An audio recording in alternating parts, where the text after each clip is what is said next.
Assalamualaikum warahmatullahi wabarakatuh. Para penonton, pendengar, penglihat, pirsawan, seluruh tanah air yang saya cintai. Hari ini adalah hari yang besar sekali artinya bagi kehidupan seluruh kaum muslimin, yaitu bulan mengerjakan haji.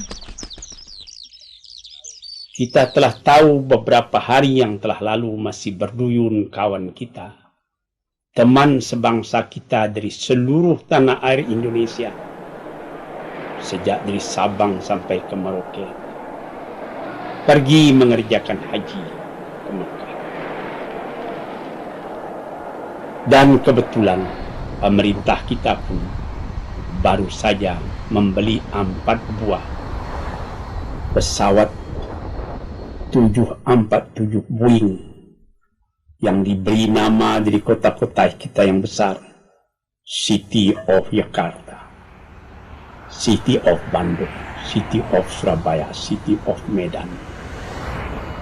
Itu semuanya sekarang telah kita pergunakan buat mengikuti jamaah haji, akan pergi berangkat mengerjakan ibadatnya kepada Allah Subhanahu wa Ta'ala di tanah yang suci itu, di tanah yang sudah lebih daripada 14 abad menjadi kecintaan kita, yang hati kita terpaut kepadanya. 5 kali sekurang-kurangnya sehari semalam kita menghadapkan muka ke sana, menyatukan hati dan pedoman hidup dan tujuan hidup seluruh kaum muslimin yang pada masa ini sudah tidak kurang jumlahnya daripada 1 miliar di seluruh dunia ini. Pada tahun ini dari tanah air kita kabarnya konon tidak kurang daripada 75.000 orang yang naik haji, laki-laki dan perempuan, dari segala pelosok, dari segala pulau. Tuan-tuan yang terhormat, inilah panggilan yang istimewa yang menggugah hati tiap-tiap orang beriman. Dia menjadi rukun kita dalam beragama yang kelima. Sesudah mengucapkan syahadat, kita mengerjakan sembahyang 5 kali sekurangnya sehari semalam. Sesudah itu kita mengerjakan puasa bulan Ramadan sebulan di dalam setahun. Sesudah itu kalau kita mempunyai kesanggupan, kita mengeluarkan zakat 2,5% dari harta kita apabila nisabnya sudah sampai. Yang kelima, kita naik haji ke Mekah. Tuan-tuan, saudara-saudaraku kaum muslimin, menggetar dalam jiwa kita seruan buat mengerjakan haji ini. Ada orang mengatakan, kita tanyai, apa saudara belum hendak naik haji? Dia menjawab, belum ada seruan. Padahal kita sudah diseru. Sejak dari zaman Nabi Ibrahim kita yang beriman telah diseru. Wa'adzin fin nasi bil hajj ya'tuka rijalan aw rukbanan wa ala kulli dambin ya'tina min kulli fajjin amiq. Beri pernyatalah kepada seluruh umat manusia agar dia pergi mengerjakan haji. Jalan, boleh berjalan kaki kalau sanggup. Rukmanan, boleh naik kendaraan kalau sanggup. Datang dari segala pelosok, min kulli fajjin amiq, dari tempat yang jauh-jauh. Apabila saudara-saudara sampai ke Mekah, akan saudara lihat sendiri bahwa seruan ini hidup dalam hati seluruh mukmin di seluruh dunia ini. Dari Afrika, dari Eropa pun. Saya sudah 2-3 kali pergi melihat orang-orang dari Eropa, dari Cina, dari manapun orang datang. Berlain-lain bahasa yang dia pakai, Tetapi apabila dia sudah sembahyang di Masjidil Haram, satu bahasa yang dia pakai. Berlain-lain warna kulit. Ada yang kulit putih, ada yang kulit hitam, ada yang kulit merah seperti orang Indian, ada yang kulit kuning seperti orang-orang yang disebut kulit kuning dari Cina atau dari Jepang. Ini berkumpul. Orang tawaf keliling Ka'bah. Kita melihat warna-warna kulit yang bermacam-macam. Kita mendengar segala macam bahasa. Tapi sama sekali disatukan Tuhan dalam satu aqidah, satu kepercayaan. La ilaha illallah, tiada Tuhan melainkan Allah. Tuan-tuan, para pendengar, pencinta agama yang saya cintai pula. Ini mengesan di dalam hati bahwa bilangan kita di dunia ini tidak kecil. Ya, kadang-kadang bermacam-macam percobaan yang datang. Tetapi percobaan itu akan menguatkan iman kita belaka kepada Allah Subhanahu wa Ta'ala. Yang penting dan jadi intisari daripada mengerjakan haji itu ialah wukuf di Arafah.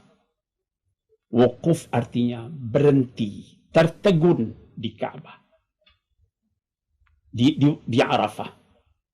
Sejak dari tergelincirnya matahari sampai waktu asar habis. Saudara-saudara, terbayang dalam mata kita sekarang. Beribu-ribu khaimah terpasang di tengah lapang yang sangat luas.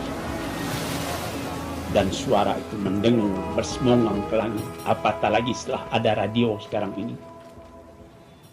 Labbaik, Allahumma labbaik, la syarika laka, labbaik, innal hamda wan ni'mata laka wal mulk, la syarika laka. Tuhanku, labbaik, aku datang memperkenankan panggilanmu ya ilahi. Ini arti labbaik. La syarika laka, tak ada sekutumu dengan yang lain. Innal hamda wan ni'mata laka wal mulk. Segala puji-pujian, segala nikmat yang kau turunkan, segala kerajaan dan kekuasaan engkau yang punya. Ini mendengung di seluruh Arafah. Di situ akan Tuhan rasain bagaimana nikmat hati kita sebagai Muslim, yaitu menyerahkan diri kepada Allah Subhanahu wa Ta'ala, zahiran wa batinan, awalan wa akhiran, lahir dan batin, dulu, sekarang dan nanti, terus menyerahkan diri kepada Tuhan. Dan yang mencengangkan lagi, yang mengharukan lagi apabila kita mengerjakan wukuf itu, pakaian sama, sehelai selendang menutup kita punya badan sebelah kiri, bahu sebelah kanan terbuka. Sehelai kain untuk penutup aurat kita, tapi tidak boleh satu juga yang bersarung, tidak boleh dijahitkan. Ini apakah dia raja yang datang dari sebuah negeri yang besar, atau dia presiden dari satu republik yang besar seperti tanah air kita Indonesia, atau dia seorang jenderal dengan bintang 4 yang telah menang dalam berbagai peperangan, atau dia menteri dari satu kabinet yang kuat dan stabil pemerintahannya, atau dia seorang penyapu labuh, seorang penyapu jalan, atau dia seorang tani yang datang dari dusun yang jauh, yang baru sekali itu melihat kota Jakarta dan sekali itu melihat kota Jeddah, sesudah itu tidak melihat lagi apabila dia pulang kampung. Pakaiannya sama. Ini tuan-tuan yang terhormat, dengan sangat kita perhatikan, sungguh-sungguh mengharukan hati kita.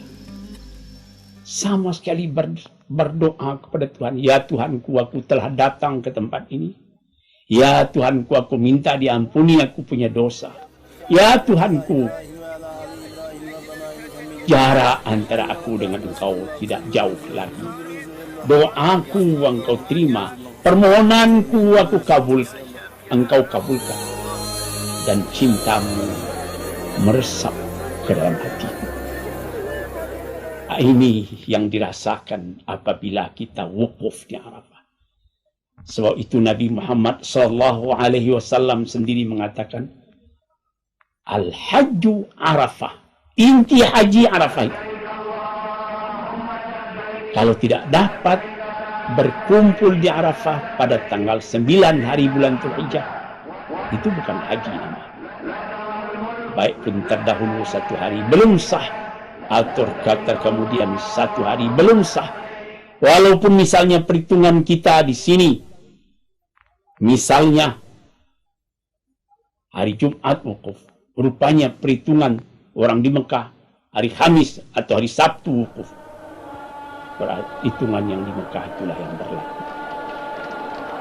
Dengan demikian serentaklah orang mengerjakan haji. Tuan-tuan, saudara-saudaraku yang terhormat, ini satu keajaiban lagi. Beberapa kawan saya mengatakan, dan saya sendiri juga mengalami, apabila satu kali kita telah mengerjakan haji, sebelum pergi macam-macam debar jantung. Apakah saya punya amalan akan sah? Apakah saya akan diterima Tuhan? Apakah saya punya mengerjakan syarat dan rukun haji ini tidak sempurna? Ini ketika sebelum pergi. Nanti apabila telah dikerjakan haji itu, oh begini, tidak sesukar sebagaimana yang saya pikirkan. Di dalam tulisan banyak syarat-syarat yang kita susah memikirkannya. Tapi apabila telah dikerjakan, murah rupanya. Sama dengan mengerjakan wudhu, saudara-saudara yang terhormat.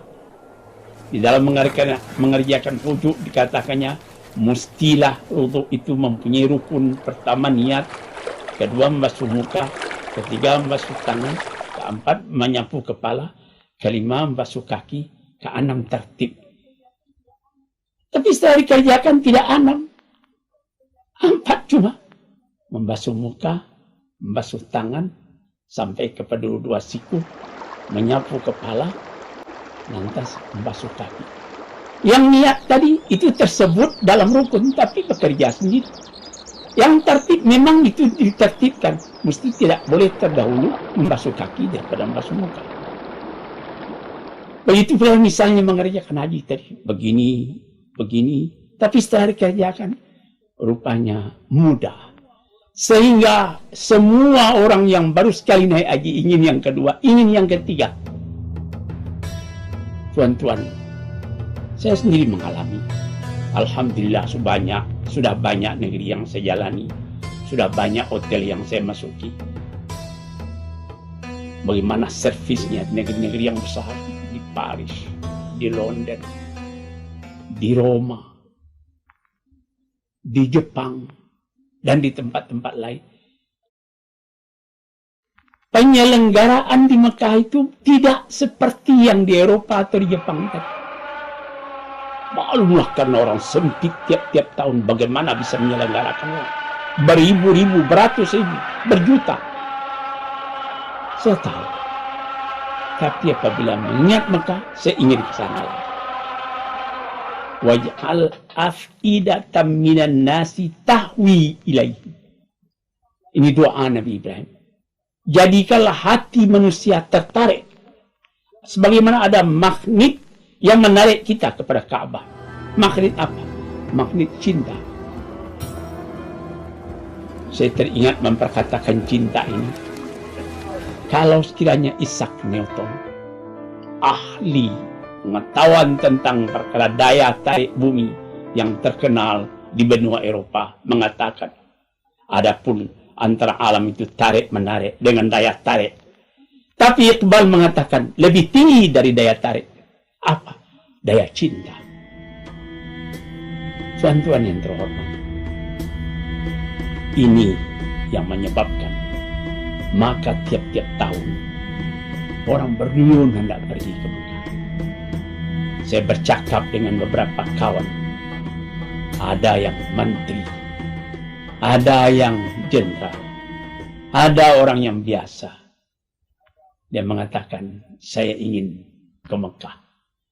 Saya ingin ke Mekah lagi. Sudah berapa kali Tuhan ke sana? Sekali. Saya pun sudah umrah, tapi ingin ke Mekah lagi. Mengapa? Saya sendiri tidak tahu. Nah ini tuan-tuan, saudara-saudaraku yang berbahagia, yang menjadi peringatan kita sekarang. Sudah berduyun-duyun kawan kita, teman sebangsa kita, laki-laki dan perempuan yang pergi ke tanah Mekah pada tahun ini. Dan sekarang ini mereka sedang sibuk akan berangkat ke Arafah. Laki-laki dan perempuan. Berjalan, ada yang berjalan kaki, ada. Pernah orang-orang dari Pakistan, orang-orang dari Aljazair dan dari Tunisia, yang daratan tanahnya itu tidak ada batas laut dengan negeri Mekah, dia berjalan kaki. Masa Raja Abdul Aziz bin Saud masih hidup, menurut peraturan orang-orang itu, kalau tidak cukup dia punya paspor, dia punya visa, tidak boleh, mesti ditahan. Tapi ketika beliau hidup, dia katakan, apabila dia akan naik haji, catat saja namanya, insya Allah selamat. Mereka pun pergi. Kita bangsa Indonesia juga tidak kurang cinta kita daripada itu. Cuma sayang kita di batas laut. Kalau sekiranya antara pulau-pulau Indonesia tidak dibatas oleh laut dengan tanah besar Asia, tentu akan banyak juga bangsa kita yang pergi. Baru ini datang ke rumah saya seorang pemuda yang baru saja 2 tahun memeluk agama Islam dari keturunan Tionghoa. Dia menangis mengatakan, saya ingin ke Mekah Bapak, saya ingin ke Mekah. Ke Mekah saya bilang mesti menurut peraturan, mesti pakai paspor haji, mesti memakai visa dan lain-lain sebagainya. Saya akan ikhtiarkan, meskipun tidak tercapai tahun ini, katanya, saya akan pergi ke Mekah. Memang tidak tercapai lagi tahun ini, kalau engkau punya ongkos tidak cukup, saya katakan. Dia menjawab, biar saya dari sini ke Singapura, lalu saya jalan kaki terus dengan air mata berlinang. Yang begitu itu ada yang tercapai. Kalau niatnya betul, insya Allah dicapaikan oleh Tuhan. Kalau dia meninggal di tengah jalan, dia syahid karena dari cita-citanya yang suci itu. Sebab itu maka disebutkan oleh Nabi Muhammad SAW, apa yang diajarkan, dikatakan haji mabrur. Al-hajjul mabrur laisa lahu jazaa'un illal jannah. Haji yang mabrur tidak ada balasannya, ganjarannya lain daripada surga. Apa arti haji mabrur? Haji yang amalannya diterima oleh Tuhan. Apa tandanya? Tandanya apabila Tuhan telah kembali. Bagaimana perasaan Tuhan sesudah mengerjakan haji? Saya banyak melihat orang-orang apabila telah kembali dari haji, memang ada perubahan pada jiwanya. Dia menjadi lebih tekun. Dia lebih prihatin di dalam mengerjakan ibadah. Dia lebih banyak ke masjid. Dia lebih banyak mencintai orang lain. Dia banyak mementingkan amal ibadah. Dia banyak menolong kepada fakir dan miskin. Ini perubahan yang ada. Tapi kalau sekiranya kembali dari Mekah, setelah kita pulang sampai di tanah air kita, hati begitu juga kesatnya, pikiran begitu juga kacaunya. Barangkali dia merasa pergi ke Mekah itu bukan pergi beribadat, melainkan pergi piknik. Na'udzubillah. Tuan-tuan, saudara-saudaraku, para pendengar yang terhormat, sekarang saya ulang sekali lagi, ucapan selamat kita kepada saudara-saudara kita, kaum muslimin yang sekarang tengah menghadapi ibadat ini. Moga-moga dia dapat melakukan ibadat itu dengan baik menurut rukun dan syarat yang tertentu. Apatah lagi, tidak usah susah. Ada orang dari Indonesia, apa saya bisa hafal ini katanya? Ini bacaan-bacaan doa waktu tawaf, bacaan-bacaan doa waktu sa'i. Saya jawab, itu mudah. Sampai di sana ada orang-orang penunjuk jalan, mutawif, yang mengajarkan kita sejak dari bacaan pertama, di syaud yang pertama, sampai kepada 7. Demikian juga di antara sa'i Bukit Safa dan Marwah. Sejak daripada langkah pertama dari Bukit Safa sampai penghabisan di Bukit Marwah, ada orang yang mengajarkan. Kalau yang kedua, ketiga tidak diajarkan lagi, segala doa bacalah, segala ayat bacalah, tundukkan hati kepada Allah, minta ampunan dari ridhanya. Kita akan menjadi pulang kembali ke tanah air dengan jiwa yang kaya, dengan hati yang besar, dengan keridaan. Radhiyallahu anhu wa radu anhu. Dzalika liman khasyya rabbah. Allah ridha kepada kita pun ridha kepada Allah. Karena kita telah merasa takut akan azabnya, rindu akan nikmatnya yang kita harap-harapkan selalu. Itulah kekayaan batin. Uang bisa habis, kekayaan bisa pudar, tapi iman kita minta kepada Tuhan, moga-moga ditambahnya dan kita selamat dunia dan akhirat. Sekianlah dulu, insyaallah lain hari kita sambung lagi. Assalamualaikum warahmatullahi wabarakatuh.